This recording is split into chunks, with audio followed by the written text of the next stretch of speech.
Nossa saudação fraterna a todos os nossos amigos, irmãos, frequentadores do Centro Espírita Boa Nova, aqui de Torres, no estado do Rio Grande do Sul, e todos aqueles que são, de alguma forma, sensibilizados e têm o acesso virtual até os seus conteúdos, desse ponto de luz que traz, como todos os demais centros espíritas, um pouco de conforto, de estímulo, um pouco de esclarecimento, para que as nossas vidas tenham propósito, sentido e valor.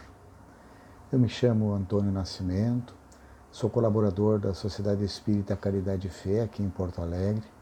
Também atuo junto ao Hospital Espírita, o seu departamento de assistência espiritual, integrando o grupo Ivone Pereira.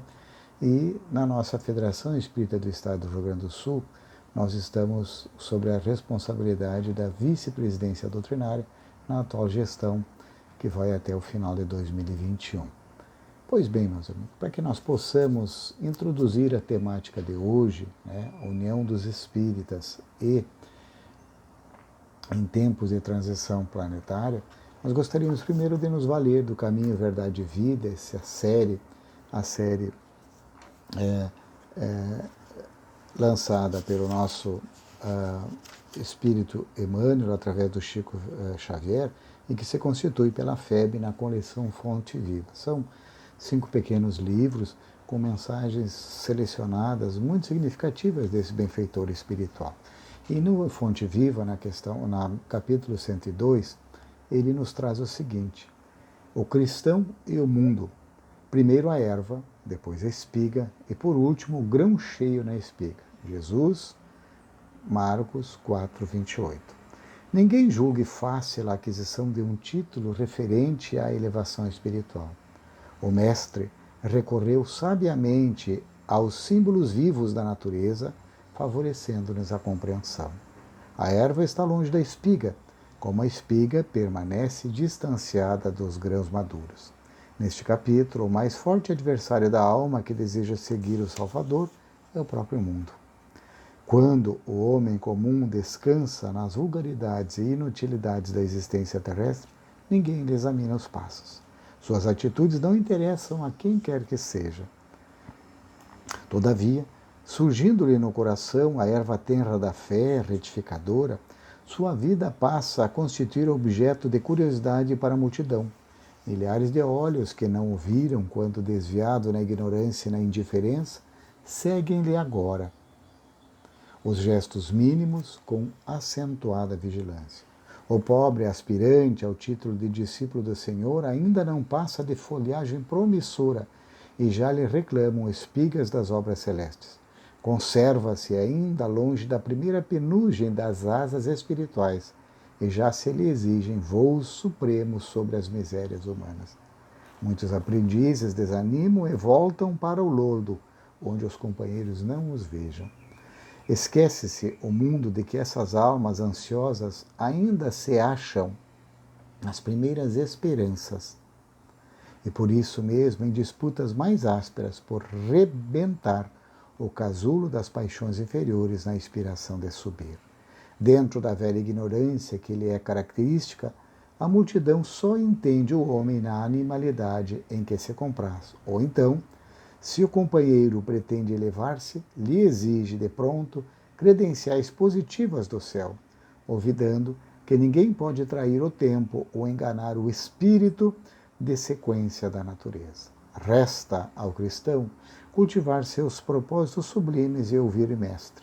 Primeiro a erva, depois a espiga e, por último, o grão cheio na espiga. Então, rogando à espiritualidade superior, aos nossos benfeitores e espíritos protetores, que nos auxiliem na nossa jornada em que queremos que a luz do Cristo ilumine, trazendo-nos a caminho para a verdade que desejamos trilhar gradativamente, tirando as pedras, permitindo que a boa semente que jaz na nossa consciência busque a luz, trazendo através do nosso reto sentir, do nosso reto pensar, do nosso reto agir, do uso adequado dos nossos talentos, os benefícios para uma vida melhor. Permita, Senhor, que possamos manter sempre diante dos desafios da vida a coragem, a paciência e a resignação. Envolve a todos nós e nos sustenta nas nossas lutas. Meus amigos, quando nós falamos em união, nós trazemos alguns significados para nós.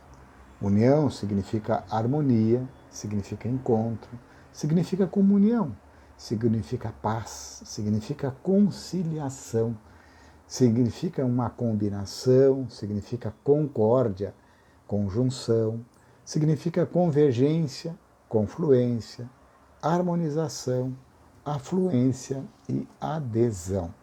Muito interessante essa definição, meus amigos, pois que vivemos um momento em que o exercício destas palavras, dessa virtude de aproximar-nos do nosso irmão para compreendê-lo, para que eu seja o próximo dele, me estabelecendo um laço de fraternidade. Fraternidade tem a ver com aquele amor que tem entre os irmãos, de respeito, de aposta, de somar muitas vezes as forças para enfrentar os desafios da vida. Desafios estes naturais e que fazem parte do processo de evolução, de aprendizado que todos passamos aqui. Se não fosse assim, o Cristo não nos teria afirmado que no mundo nós teríamos aflições. Mas ele também nos tranquilizou dizendo: tende bom ânimo, eu venci o mundo, como a dizer, nós também podemos vencer o mundo.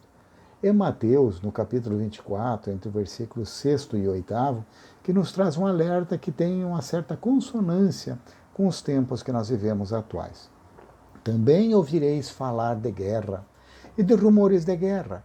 Tratai de não vos perturbardes, porquanto é preciso que estas coisas aconteçam, mas ainda não será o fim, pois se verá povo levantar-se contra povo, e reino contra reino. E haverá pestes, fomes e tremores de terra em diversos lugares. Todas essas coisas serão apenas o começo das dores. Pois bem, ao longo do tempo, da história, em muitos momentos, foram anunciados por profetas, por estudiosos, por aqueles que almejam um mundo melhor, de que passaríamos por momentos desafiadores. Já passamos por vários. Há ciclos de desenvolvimento, de transformação da humanidade, que os sociólogos, que os historiadores nos trazem e que agora, distanciados desses fatos, nós olhamos e verificamos o quanto a humanidade avançou. Mesmo naquilo que pode aparentemente, no momento, parecer uma calamidade, uma catástrofe, algo muito negativo, com o passar do tempo nós conseguimos olhar com mais tranquilidade e vemos os benefícios que aquela situação gerou num processo de transformação. Então, é natural que, diante desse momento de transição planetária que nós vivemos, inegavelmente, e que vem se acerrando nos últimos tempos, e tendo agora um momento muito paradigmático, que foi com a Covid, com essa pandemia que atingiu a todo o orbe, fazendo com que todas as pessoas, todas as almas encarnadas sofressem direta ou indiretamente os seus vários impactos. O impacto na saúde, o impacto na economia, o impacto na política, o impacto nos relacionamentos, o impacto nas questões de espiritualidade. E tudo isso tem levado a um processo que não é só um processo de sofrimento, de expiação e de prova, mas é um processo de transformação. E verificamos muitas histórias de companheiros e companheiras, de irmãos, que estão mudando os seus paradigmas, estão se readaptando e estão identificando nesses tempos desafiadores oportunidades benditas. Claro que há aqueles que sofrem com intensidade, por exemplo, a perda de um ente querido, uma dificuldade na sua vida econômica, a perda do emprego, as dificuldades que transformaram completamente o seu negócio, e isso é um impacto muito grande, com certeza, para ele, para essas pessoas, é muito paradigmático. Mas não nos esqueçamos que todos, de uma forma ou de outra, estamos sendo atingidos. Deus, que é justo, que é sabedoria e que é misericórdia, tem também os seus propósitos com tudo o que acontece, como nós vimos na fala inicial, aonde esses tempos já estavam preditos.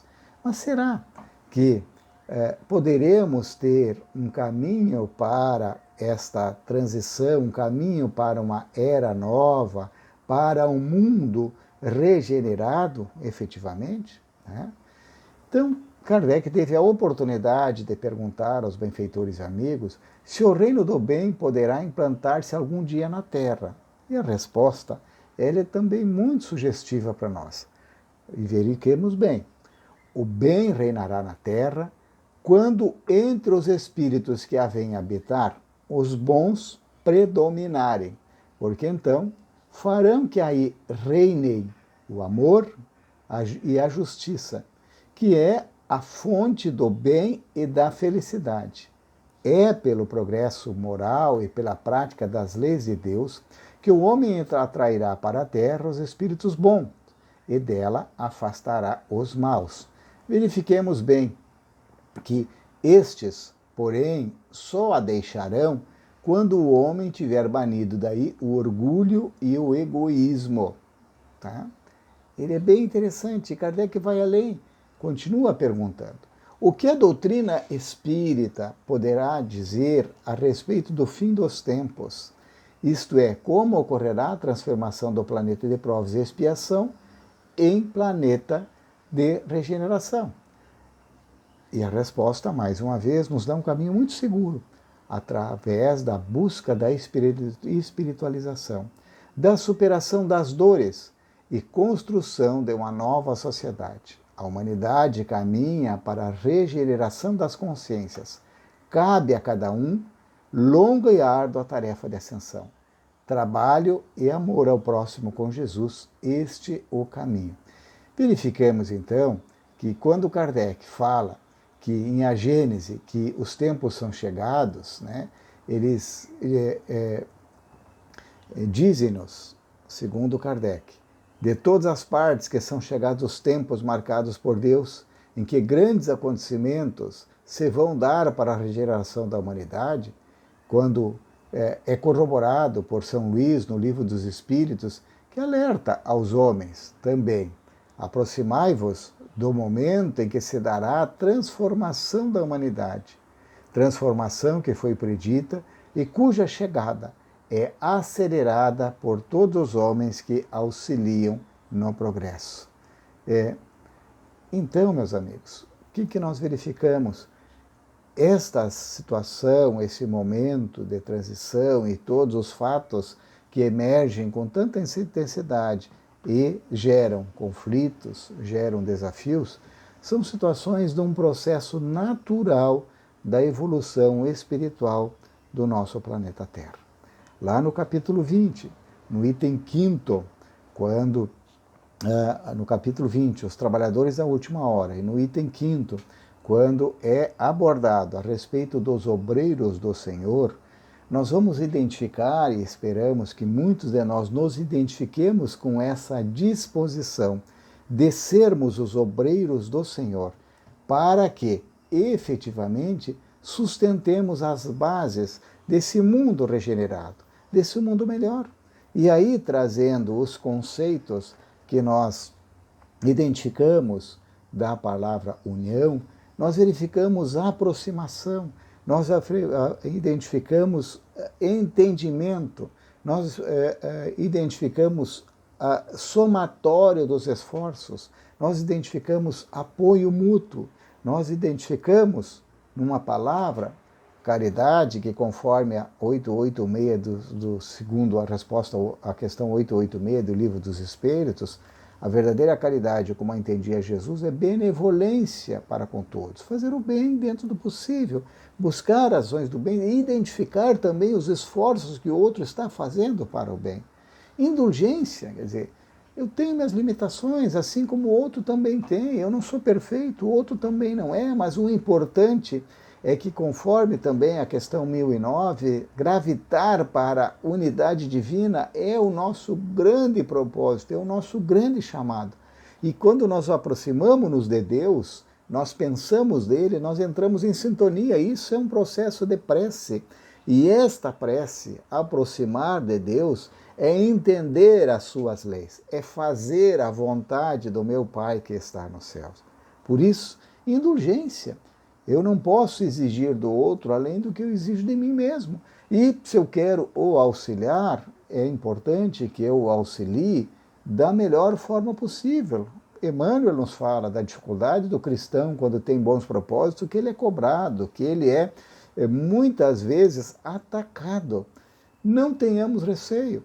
Vamos buscar no Evangelho do Cristo as bases para agirmos com fraternidade, nos transformando naqueles que têm um senso de justiça, de fraternidade, baseado no amor ao próximo. Por isso, Jesus nos alerta que quem quiser ser o maior, que seja o menor entre os seus servos. Então, indulgência. E é natural que muitas vezes nós não conseguimos ainda entender o propósito, o objetivo daquela dor, daquele sofrimento, daquela situação que aconteceu com o outro. Perdoa, perdão das ofensas. E o perdão, muitas vezes, é uma moratória, um esquecimento do mal, já que nós fomos criados com Deus, com um determinismo divino que é de evolução, de nos tornarmos os mais próximos da perfeição divina possível. Então, esse caminho de busca da perfectibilidade possível é algo que nos atrai, assim como a semente e a planta que germina é atraída pela fotossíntese, pela luz do sol, porque necessita dela para a própria sobrevivência. O ser humano, para se estruturar mental, espiritual e fisicamente, ele necessita buscar a luz que nos dá o conhecimento e o conhecimento que nos liberta, o conhecimento que preenche as nossas vidas, que dá significado para os nossos dias e que faz com que eu seja aquele que se esforça para ser o sal da terra. Então, em tempos muito intensos de evolução da humanidade, o homem, para viver melhor e alcançar os seus objetivos, sempre necessita e vai necessitar dos seus semelhantes. A sexta lei, que está lá no 7º capítulo da 3ª parte do livro dos Espíritos, das leis morais, é a lei da sociedade. Nós somos criados para viver, para interagir, através do processo de espelhamento, do ajuda, da interação, do desenvolvimento dos sentimentos e da troca de conhecimento, é que nós vamos crescendo. Nós necessitamos dos nossos semelhantes. Nós vemos através das experiências dos outros, dos meios como eles fazem para alcançar o sucesso nos seus projetos, muitos indicativos. Da mesma forma, eu, mesmo que não saiba, conforme nos diz Joana de Ângeles na questão, ou no capítulo 120 do livro Vida Feliz, eu sou um exemplo para alguém. Alguém está me observando. Emmanuel fala que o cristão é observado e às vezes é criticado por aqueles que não querem pagar o preço do esforço de transformação. Pois bem, então nós percebemos, inevitavelmente, que o auxílio do outro torna a nossa vida mais fácil e a convivência mais harmoniosa. Quando nós temos companheiros que trabalham junto, que se esforçam, quando no nosso próprio recanto doméstico há uma divisão de tarefas e todo mundo dá o seu melhor, não fica pesado para ninguém. Por isso, quando nós reunimos as pessoas que temos sentimentos, entendimentos, desafios diferentes, nós temos que nos unir numa meta. E essa meta é o cumprimento da lei de amor. Essa meta, meus amigos, é buscarmos a aproximação do outro irmão. É também eu buscar o espelhamento com o outro e observar o que ele pode me dizer sobre como ele me vê. E com tranquilidade, quando eu aceito uma observação e até mesmo uma crítica, eu posso estar crescendo.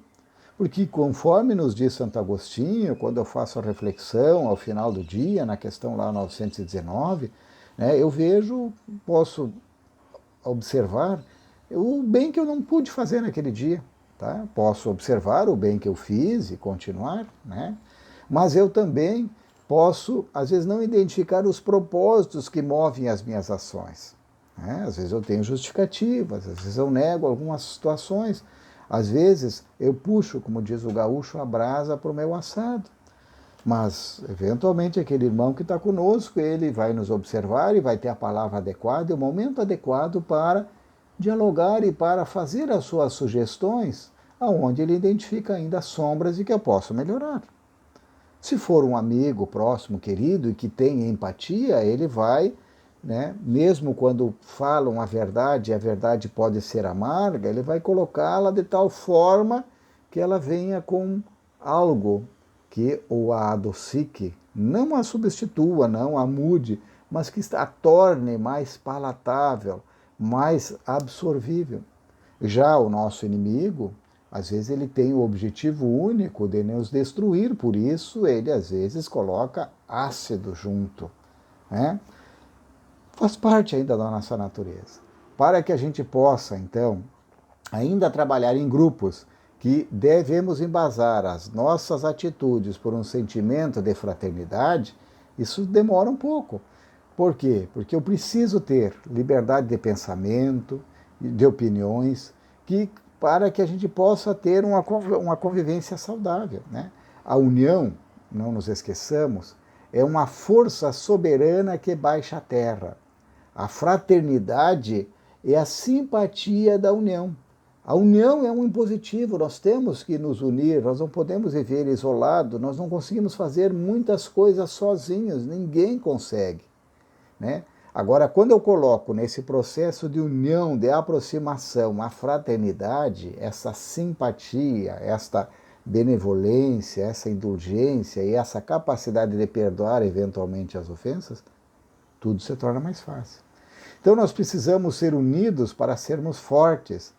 E nós precisamos ser fortes para não só fundar uma instituição, mas para manter uma instituição. Senão, há a desunião, e a desunião vai fazer com que haja, então, o melindre, a separação, a crítica, e começa a haver, então, uma guerra entre, às vezes, aqueles que estão sobre a mesma família, sobre o mesmo teto, e às vezes mourejam na própria instituição. Então, para obter esta fraternidade como uma unidade de pensamento, a gente precisa entender que eu pensar diferente do outro não representa necessariamente uma desunião, tá? Mas desde que eu use a indulgência, a solidariedade, eu vou compreender que são através, às vezes, dos ângulos de visões diferentes que nós aprimoramos as ideias. Eu tenho uma imagem muito interessante que certa vez perguntaram para o Emmanuel sobre o que seria a verdade. E esse espírito benfeitor responde que a verdade é como um imenso espelho que caiu sobre a face da Terra e espedaçou-se em hoje quase 8 bilhões de pedacinhos, que é mais ou menos a população da Terra.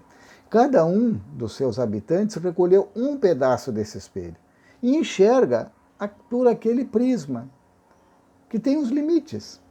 Então, na medida em que eu uno o meu prisma com o outro, e com o outro, com o outro, eu amplio o meu campo de visão. Então, a gente vai aprimorando as ideias. Então, é através dessas opiniões individuais é que nós vamos construir uma visão maior. Tá? Então, a união, ela é, quando eu tenho esse propósito de somar as ideias, ela vai fortalecer as pessoas. E como união é convergência, nós convergimos no interesse comum. Os espíritas não combatem o materialismo. Na sua melhor condição de divulgar a doutrina espírita, que consola e esclarece, mas, sobretudo, como diz Kardec, reconhece-se o verdadeiro espírita pelos esforços que faz para domar as suas más inclinações, naquela luta silenciosa que eu tenho comigo mesmo, com as minhas viciações, com os meus equívocos, com as minhas sombras, e que, pelo menos aquelas que eu enxergo e que, falamos mais uma vez, preciso do meu irmão para me dar uma visão por um ângulo que eu não consigo enxergar. Então, a união vai nos convergir nesse interesse comum de nos melhorarmos mutuamente. Eu quero melhorar, mas eu não melhoro de pronto. Então, eu preciso da paciência, da indulgência do outro para me acompanhar nessa caminhada. E, logicamente, eu tenho que também pensar no bem do outro, que também é um espírito que está tentando se melhorar e que ainda tem as suas arestas mais agudas, e exatamente nessa convivência e muitas vezes no entrechoque é que as nossas lascas mais agudas vão caindo. Então, meus amigos, união, de forma alguma, significa imposição, tá, de qualquer interpretação que eu tenha. Mas, acima de tudo, um entendimento mútuo das nossas necessidades, com um serviço de cooperação atuante, quer dizer, estamos unidos por um ideal, o ideal do Cristo, através do Consolador prometido, pelo ponto de luz aonde eu morejo, pelo centro espírita onde eu estou vinculado. Então, a partir desse respeito que nós devemos ter um para com os outros, tá, eu consigo estabelecer um entendimento. Eu consigo conviver com o outro, né, estabelecendo, lógico, sempre distâncias diferentes de proximidade entre um e outro. Tá? Há exatamente alguns que, através da união, irmãos, tornamos-nos extremamente amigos, tornamos imbricados, mas outros temos ainda alguns momentos com dificuldade. Por isso, eu convivo, mantenho uma certa, digamos assim, distância regulamentar para que eu não invada o campo muito próximo dele e nós gradativamente possamos então ir aparando as arestas, mas jamais deixando de olhá-lo como um irmão de caminhada. Assim como eu desejo que ele me olhe, que ele me veja. Por isso, eu não posso julgar para não ser julgado, porque eu não sei os propósitos. Mas eu posso perguntar, eu posso dialogar. Eu não posso mudar o outro, eu posso mudar a mim mesmo. E lembremos-nos bem, o quanto de felicidade que nós buscamos na face da Terra, conforme encontramos na questão 922, além da posse do necessário, do ponto de vista material, é a consciência tranquila. Se eu estou fazendo o meu melhor, se eu estou agindo da melhor forma, eu posso ficar tranquilo. Eventualmente, alguém pode até me julgar ou me criticar. Chico Xavier, certa feita, estava muito amargurado, né? E o Emmanuel perguntou para eles: o que está acontecendo, meu amigo? O que houve com você, Chico? E ele disse: é que aqui numa cidade próxima existe um companheiro, tá, das lides espíritas, do movimento espírita, que tem falado em verdade sobre mim, tá? Tem falado muita coisa, tem caluniado, tá? E isso tem me afetado, porque não é assim, né, mano? O Emmanuel disse assim para eles: mas por que tu te importa? Tá? Se ele está falando uma coisa que é em verdade, o tempo vai se encarregar de colocar tudo no devido lugar. Não tem que te preocupar, você tem tanta outra coisa, persevere no bem. De resto, né, as tuas ações sejam a tua melhor defesa. Por isso, silêncio, oração e serviço. SOS, é a nossa salvação. Mas sempre observe quando alguém te fala. Porque, às vezes até numa má intenção, ele pode ajudar a descortinar o véu que esconde uma sombra que nós não enxergamos. Preste atenção. Não veja como um inimigo o outro. Né? Seja manso como as pombas, mas prudente como as serpentes, é o que Cristo nos diz. Mas, por isso, nós verificamos que esse apelo desses grandes emissários do alto, né, que começou pelo nosso modelo e guia, o espírito mais perfeito que encarnou na Terra, Jesus, e que chega aos nossos dias, e temos no ícone da união e da unificação, Bezerra de Menezes, além de outros que nós poderíamos citar, ele só vai ser possível se a união estiver instalada no seio de um grupo de pessoas. Então, entre essas pessoas deve imperar o respeito, a consideração, o companheirismo, a confiança e a honestidade. Lembremos-nos, como Kardec nos afirma, que sem caridade não há salvação. E sem fraternidade não pode haver união. Pois bem, meus irmãos. Então, nesse momento decisivo da evolução da Terra, a doutrina espírita, tá? Que nos ajuda para que nós tenhamos conhecimento adquirido pelo estudo, pelo esforço, pela observação, pela vivência, ela nos dá um grande lenitivo. E gradativamente os nossos vícios morais que ainda carregamos, eles vão cedendo, né? E eventualmente o nosso orgulho, nosso eivo de orgulho, de egoísmo, de sectarismo, de personalismo, ele vai ceder, tá? Em lugar dos benefícios de uma ideia de união, de aproximação daqueles que estão caminhando na mesma direção que eu, né? E há vários companheiros desejando, com níveis de conhecimento diferentes, com uma história desta e de outras vidas diferentes, com uma folha de serviço maior ou menor na minha casa espírita ou no movimento espírita, tá? E com isso eu vou buscando cada vez mais dessa união, dessa aproximação com o meu irmão, a unificação, né, nas nossas fileiras espíritas. Evitando, desta forma, que estas imperfeições individuais que cada um carregamos venham interferir nos objetivos do nosso próprio movimento, produzindo interpretações desalinhadas, personalistas, isolacionismo, inclusive das nossas instituições que se separa do rebanho.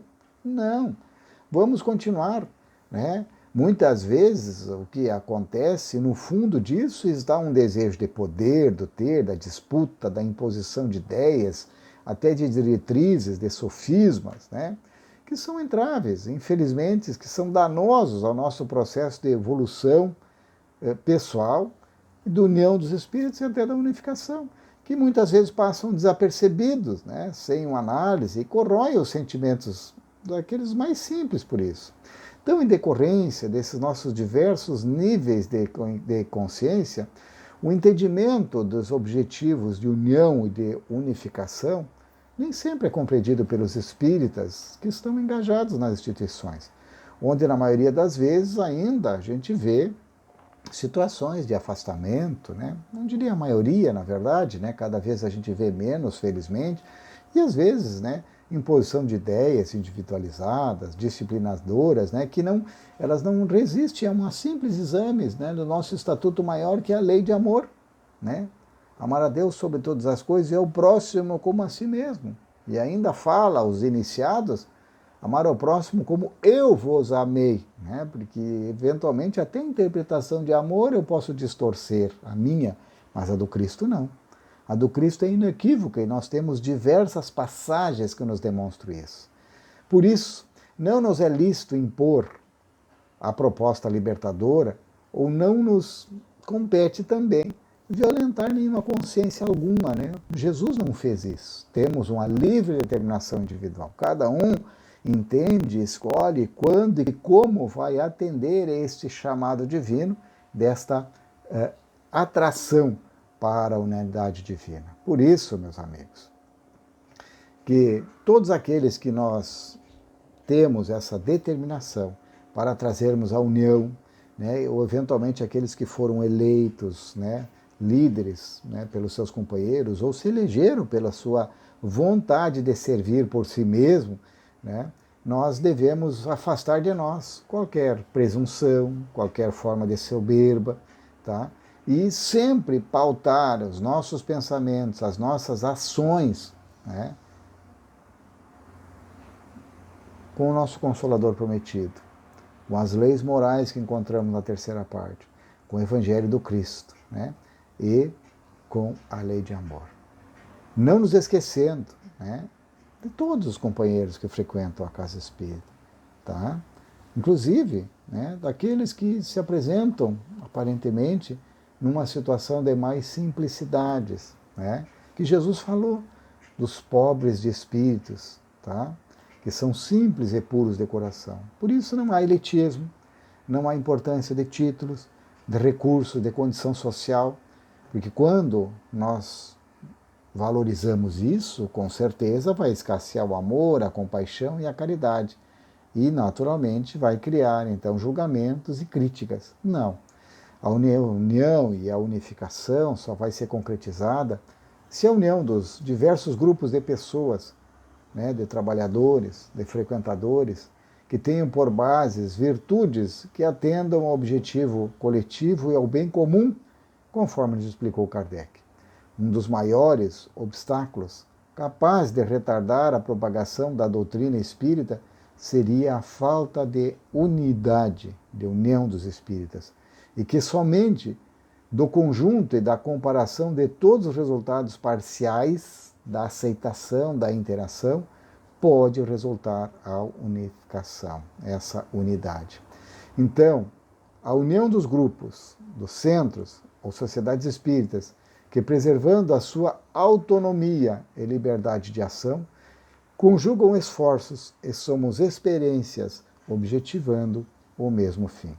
Por isso, na questão 334 do Livro dos Médiuns, Kardec nos concita a que nós espíritas nos aproximemos, nos visitemos, porque esta interação ela é fundamental para que nós possamos construir a união e a unificação espírita.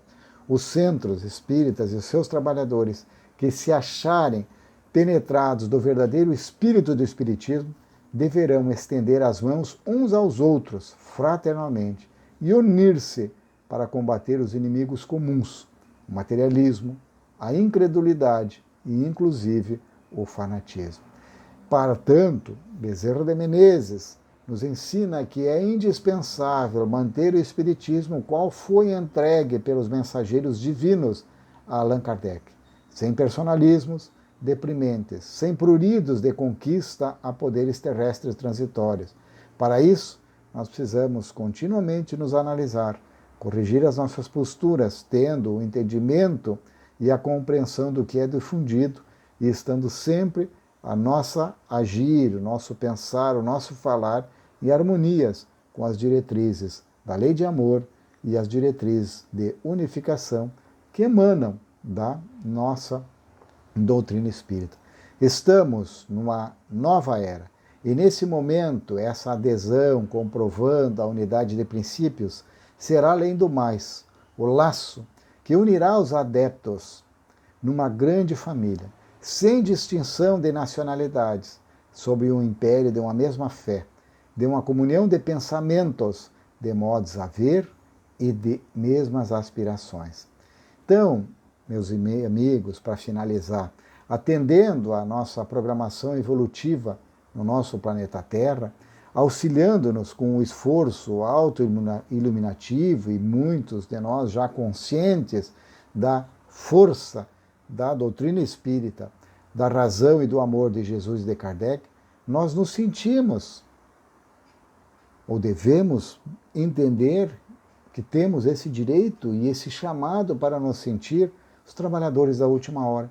Temos o dever de difundir a doutrina espírita, né, esse consolador prometido, mantendo a unidade entre os trabalhadores de todas as searas, da seara do Mestre, que deve acolher e entender o outro em seus diferentes pensares. Que as ideias diferentes não sejam impeditivo de fraternidade, do amor que deve vigir em nossas células espíritas, bem como da interação entre elas naquilo que nós chamamos de movimento espírita. Que seja o nosso pensamento em unir em um mesmo objetivo, abdicando muitas vezes da nossa postura do eu para multiplicar o nosso, para que a prática da fraternidade seja a principal virtude, o elo fortalecedor da união entre os espíritas. Se essa virtude, a união, né, através da fraternidade, estiver implantada entre todos os espíritas que somos seguidores do ensinamento de Jesus, a ideia da união e da unificação da doutrina será uma ideia simples, aceitável e naturalmente vivenciada. Então, meu amigo, meus amigos, temos que lograr, pela vivência do amor incondicional, os princípios de união, de unificação. Mas essa unificação sempre depende muito da união de uns com os outros, como que fosse a amálgama que favorece esta adesão, esta amizade, este fortalecimento do nosso feixe de vara. Se não formos capazes de nos tolerar uns aos outros, muitas vezes as instituições que integramos ou até que dirigimos não vão se vincular umas às outras, porque as instituições, de alguma forma, são as pessoas que as dirigem.